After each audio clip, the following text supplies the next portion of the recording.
자, 다들 잘 쉬고 오셨죠? 조금 어렵고 딱딱한 내용인데 그런데 말입니다.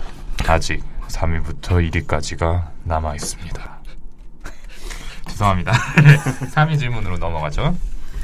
네, 3위 질문은 약 마음대로 끊으면 안 되는지, 그리고 용량이나 용법을 조절해서 먹는 건 안 되는지라는 내용이네요. 네, 이건 제가 좀 답변 드릴게요. 결론부터 말씀을 드리자면은 마음대로 약을 끊거나 불규칙적으로 복용해서는 안 됩니다.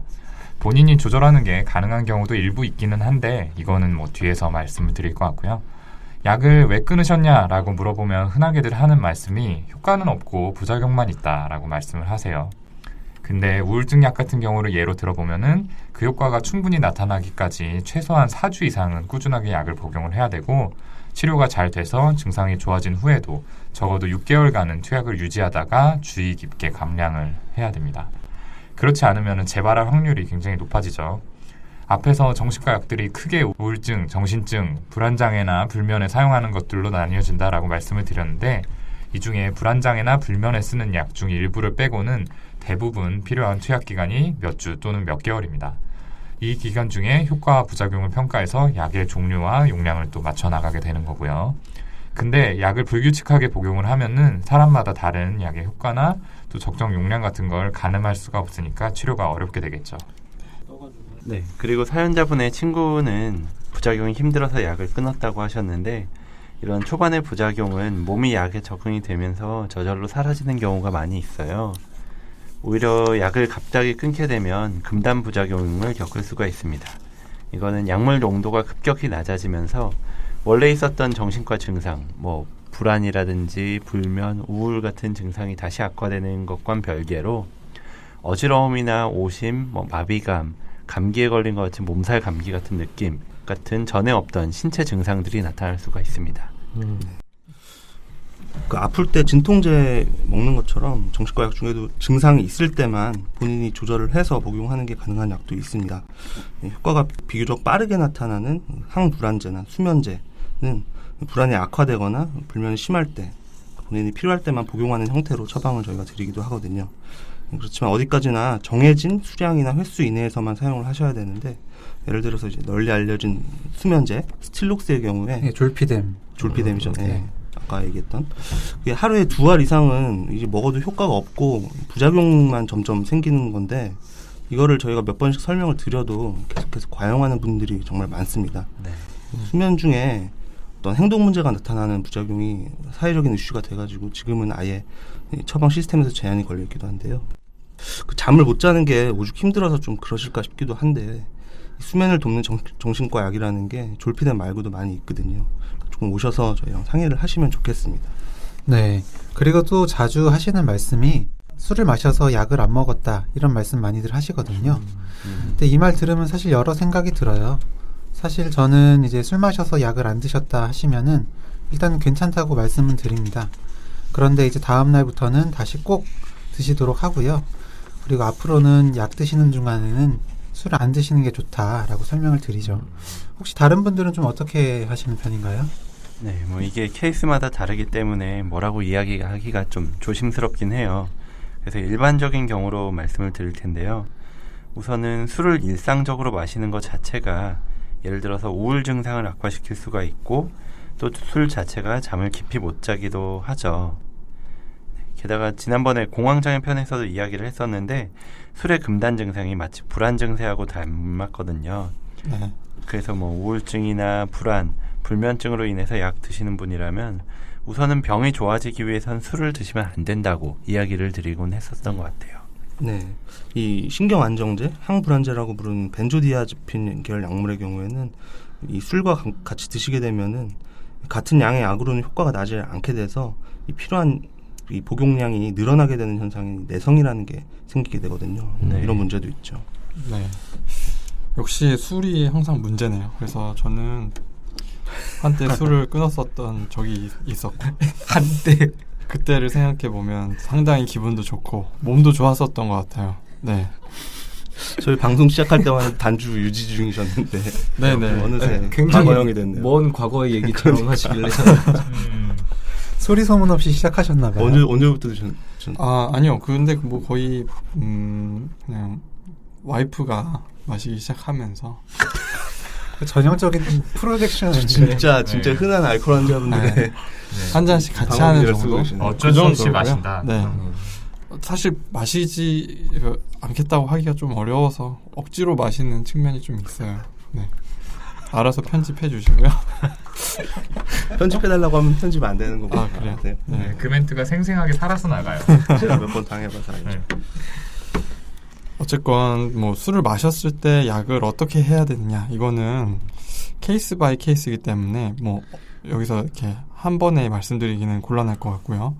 근데 기억하셔야 될 점은 술이 분명히 약이나 증상에 영향을 미칠 수 있기 때문에 약을 드시고 계신 분들은 술을 마셔야 할 때는 꼭 숨기지 말고 담당 주치의와 어떻게 해야 될지 상의를 해주시기 바랍니다. 아마도 술을 드시지 말라 이런 말씀을 듣게 되실 것 같긴 한데요. 네.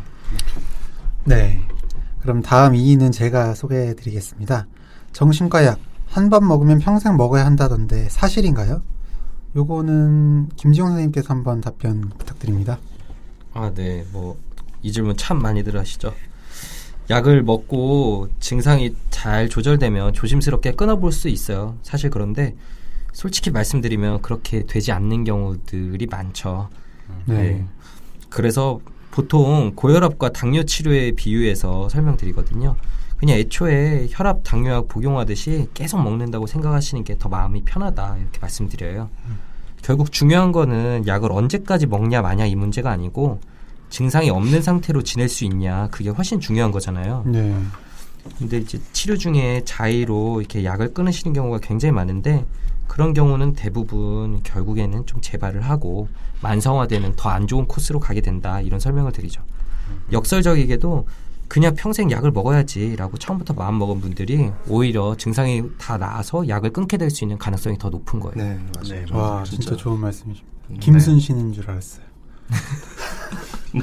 뭐라고? 뭔 줄 알았다고요? 죽고자 하면 살 것이다 라고 해서 끊어야지 하는 분들이 평생 먹어야지 하는 분들이 끊는다는 그런 말씀이 굉장히 인상 깊었습니다. 맞는 말이죠. 네, 좋은 말씀 해주셨는데 물론 진단과 증상, 경과에 따라서 좀 차이는 있습니다. 첫 공황장애나 우울증은 경과에 따라서 6개월에서 1년 전후로 약을 끊는 걸 고려해 볼 수 있고 불안이나 불면도 증상이 좋아져서 약 안 드시는 경우는 어렵지 않게 볼 수가 있는데요. 근데 조현병이나 조울증 같은 경우에는 좀 다르죠. 그래서 우리나라 정신과 의사들한테 설문을 한 결과가 있는데 항정신병 약물은 첫 발병 후에는 1년간 유지를 하고 세 번째 발병 후에는 용량은 조절하더라도 투약은 평생 유지한다라는 의견이 가장 많았습니다. 아예 한 번 발병 후에 약을 끊는 건 좋지 않다는 의견도 있는데요.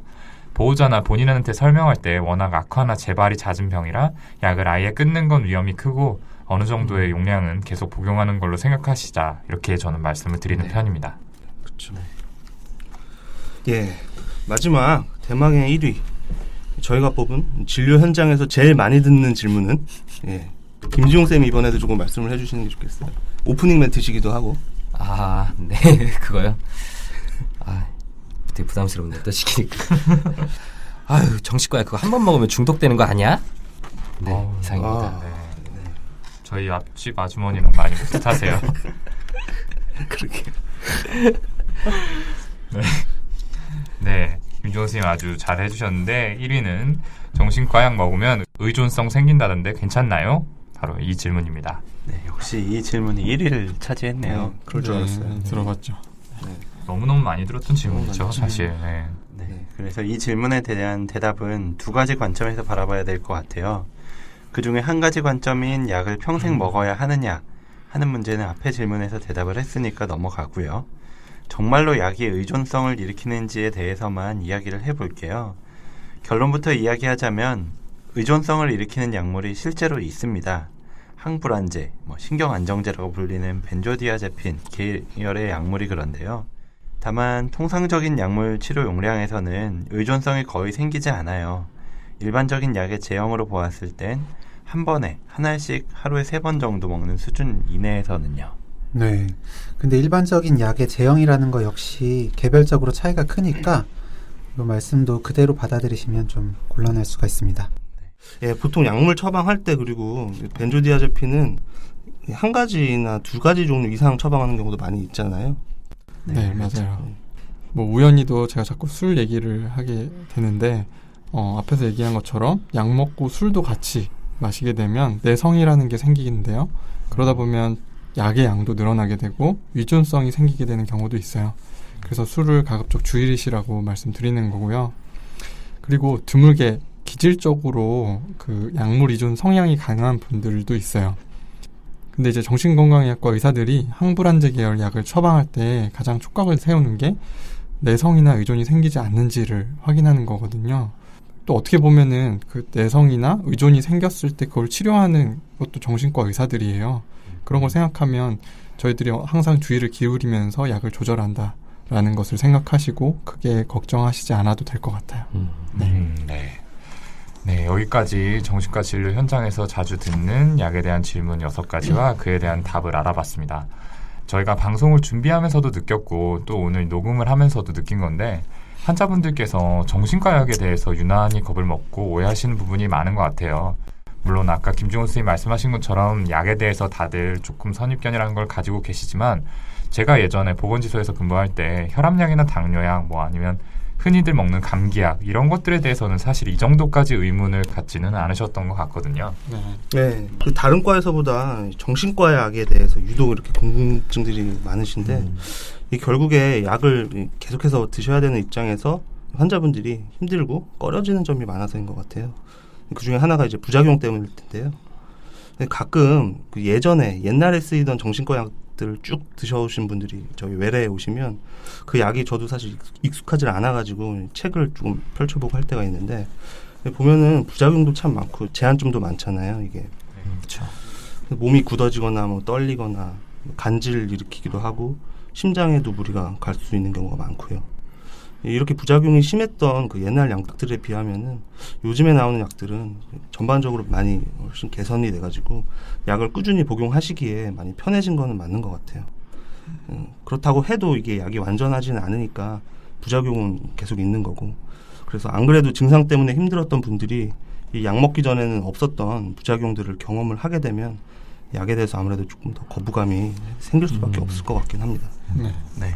그래서 예전에는 저희 교수님들이 전공의도 본인이 처방할 약의 여러 가지 효과나 부작용을 직접 느껴봐야 하지 않겠냐고 날 잡고 그 정신과 약물을 종류별로 먹어보는 일종의 행사 같은 게 있었다고 해요. 그래서 뭐 어떤 선생님은 약 먹고 2박 3일 동안 골아 떨어졌다는 그런 이야기도 들었었고요. 네, 아마 이 중에 항정신병 약물을 먹어본 사람은 저밖에 없을 것 같은데 네, 저는 제가 학생 때 좀 가난했잖아요. 그래서 네? 가난하다고 주장하셨죠. 네, 제가 학생 때 돈이 없어서 용돈 좀 벌어보려고 약물 생동성 실험에 참가해서 항정신병 약물인 퀘티아핀 100mg을 먹어본 적이 있어요. 근데 이게 먹으니까 진짜 너무 졸려서 잠만 잤는데 자다가 이상해서 뭔가 좀 이상하게 눈 떠보면은 옆에서 간호사 선생님이 이렇게 제 팔에서 체열하고 계시고 그거 보다가 피 빼가네 이러다가 또 잠들고 그 1박 2일 동안 그렇게 하신 거죠? 1박 2일 2번 했는데 그러다가 또 깨워서 밥 주면 밥 먹고 또 자고 뭐 피 뽑고 이렇게 잠만 자다 나왔던 기억이 있는데 그 너무 힘들다고 실험 도중에 돈도 덜 받고 돌아가는 사람도 있었어요. 근데 저랑 같이 돈 벌러 들어갔던 친구 다들 아시는 그 마취과 선생님은 신모 선생님. 네. 하나도 안 졸고 그 돈 받으면 뭐 살지 노트북으로 하루 종일 검색하고 있더라고요.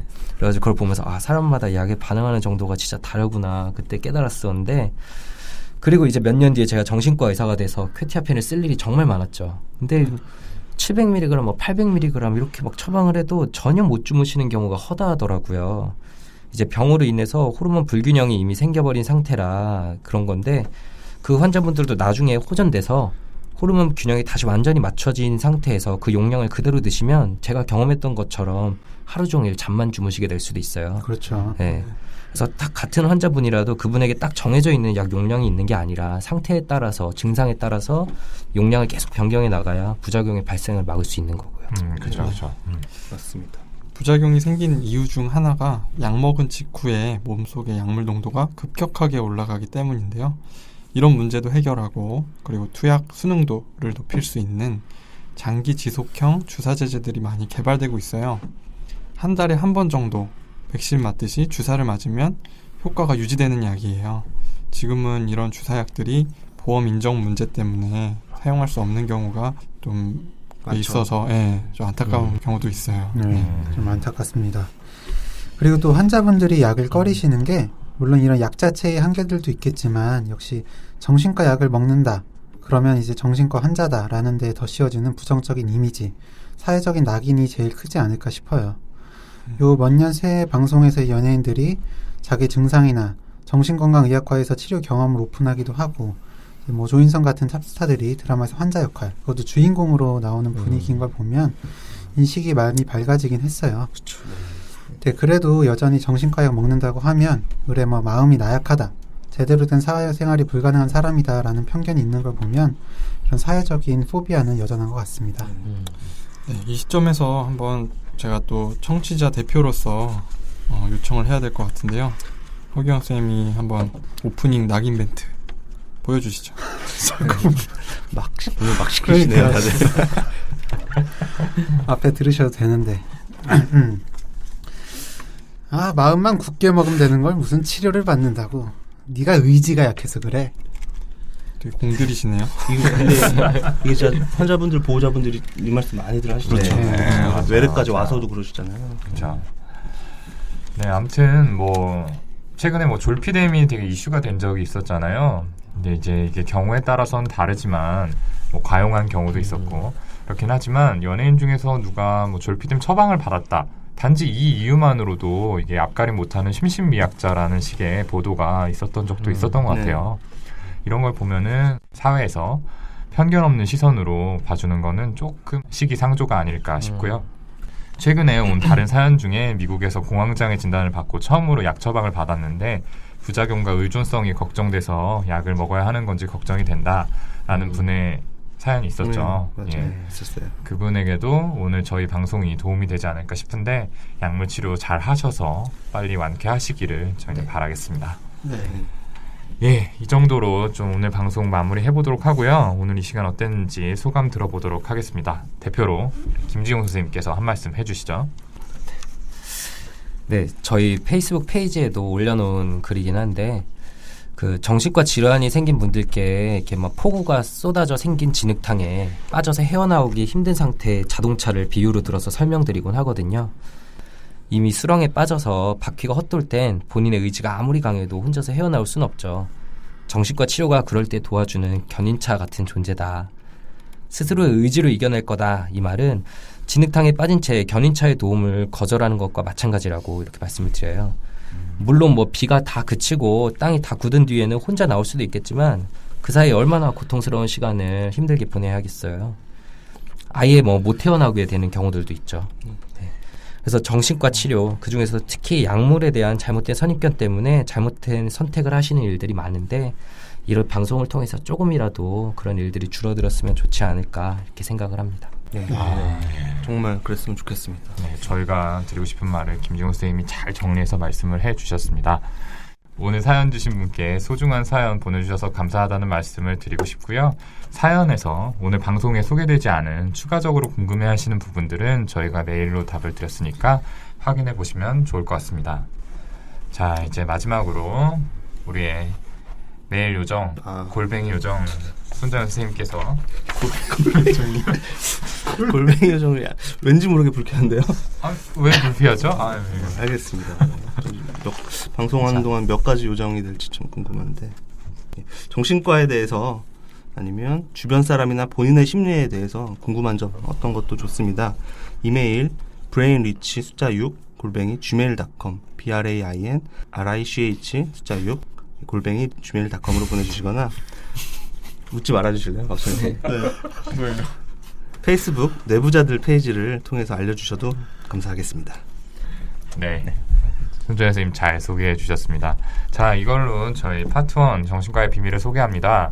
시간 맞춰보도록 하고요. 저희는 파트 2 얘 왜 이러는 걸까요? 에서 다시 찾아뵙도록 하겠습니다. 감사합니다. 감사합니다.